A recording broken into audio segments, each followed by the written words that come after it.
Okay, guys, so we are continuing on today with Thank You, Ma'am at paragraph 22.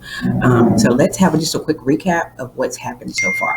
All right, so a young boy tried to steal a lady's purse. Not just any lady, Mrs. Luella Bates Washington Jones's purse. Okay, this did not end well for him at that point. He was not actually able to steal her purse. So when he went to grab her purse, the strap broke and he fell to the ground. And Mrs. Jones, she kicked him while he was down. All right. So then he picks up her purse, and then she begins to ask him a series of questions. And she's like, "Why did you do this?" And like, "Hey, your face is dirty. Like, don't you have anybody at home to have you to wash your face, to tell you to wash it?" And he's like, "No, ma'am." He says, and she's going into, "You ought to be my son. If you were my son, I'd teach you better." And then she asked him if he was hungry. Okay. He says, "No, ma'am, I'm not hungry. I just really want you to turn me loose." So she ends up dragging him. Okay. So she's basically at this point, she's dragging him right after she's asked him, is he hungry? So looks like she's going to take him to get something to eat. I mean, let's get into it and let's see what happens. My questions right now are like somebody that tries to steal something from you. I was with her when she, kicked him when he was down, but then she goes into saying, are you hungry? And don't you have anybody at home to help you, get your face washed and stuff? So she's really switching into a caring mode. She's caring about him. She's not just focusing on what the wrong he's done. She's focusing on why did he do the wrong. So let's continue on.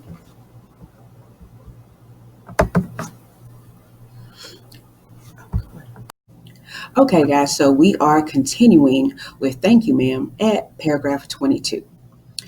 So, sweat popped out on the boy's face, and he began to struggle. Mrs. Jones stopped, jerked him around in front of her, and put a half Nelson about his neck, and continued to drag him up the street. Okay, so I'll stop right there. So it clearly says she's dragging him. I can see that. I have a visual of her dragging him. But if you go up and you look, she says half Nelson. It says half Nelson. Why did they say half Nelson? We already see that he's being dragged, but why did they use half Nelson? Well, because the word drag is pretty vague. Okay, that's a vague word. And as writers, we want our readers to be able to have a visual. Okay, we want them to be able to create those mental images. And the way our reader is going to be able to create mental images is to give us as many details as possible. Okay, so the writer of this story, Langston Hughes, he chose to put half Nelson in here to give us a better visual of her dragging him. Okay, so let's go ahead and see what exactly a half Nelson is.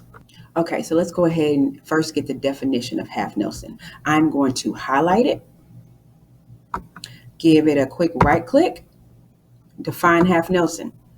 Okay, and I'm in the way, so whee! Okay, so it says a half Nelson is a wrestling hold in which one arm is passed under the opponent's arm from behind and the hand is applied to the neck.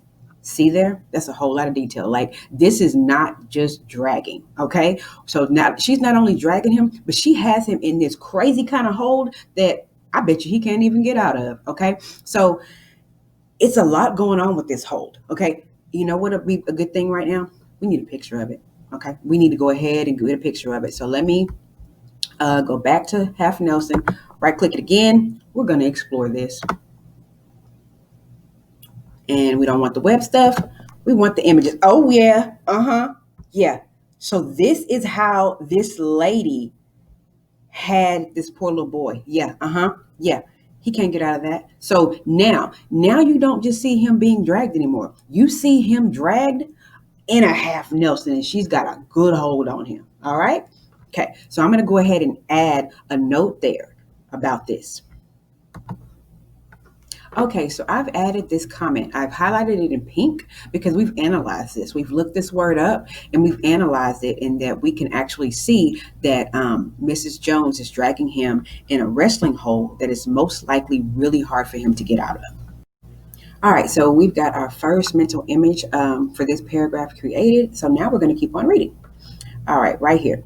When she got to her door, she dragged the boy inside, down a hall, and into a large kitchenette furnished room at the rear of the house. She switched on the light and left the door open.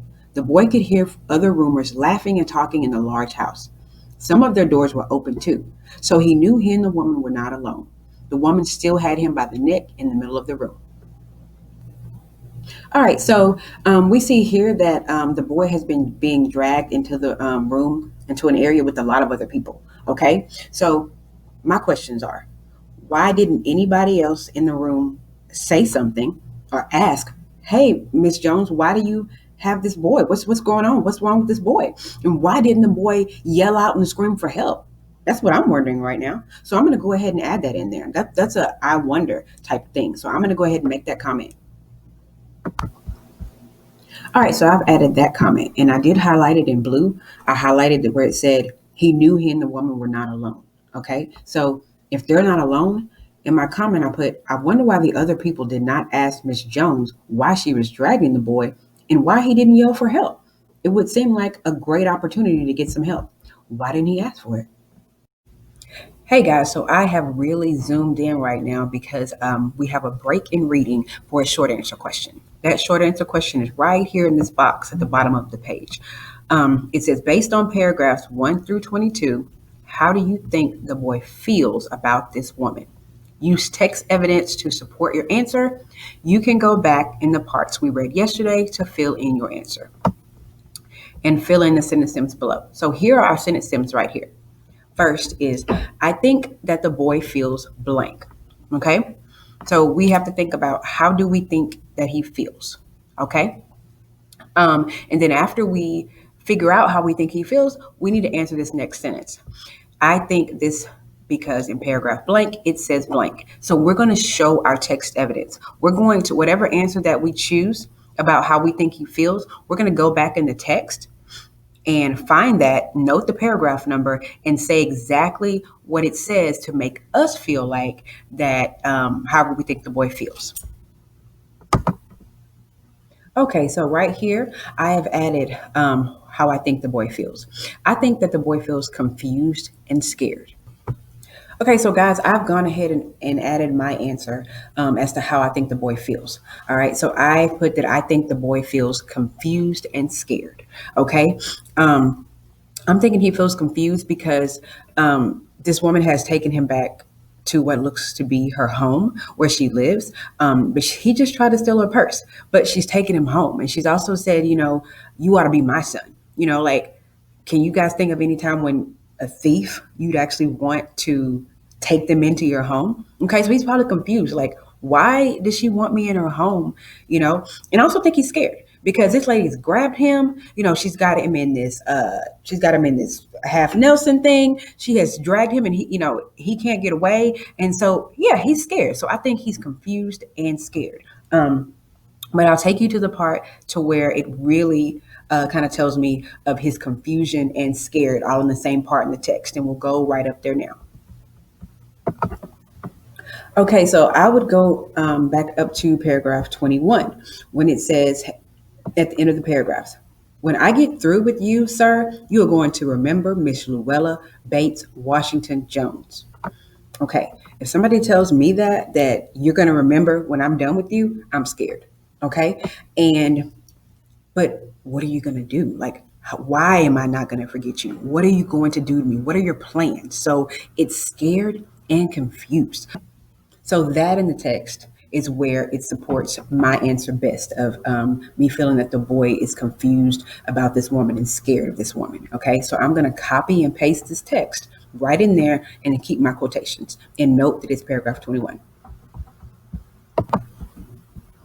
All right, so I've added that part to my short answer. I've added my text evidence and it says, I think this because in paragraph 21 it says, and I copied and pasted, when I get through with you, sir, you are going to remember Miss Luella Bates Washington Jones.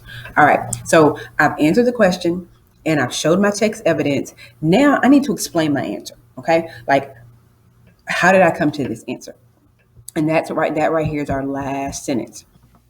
Okay, so We have completed our short answer together. You guys are going to continue on at paragraph 23 and then go on through paragraph 34. And you will be annotating for those mental images and any I wonder or confusion questions that you might have. There is also a short answer question in here that you have to complete as well.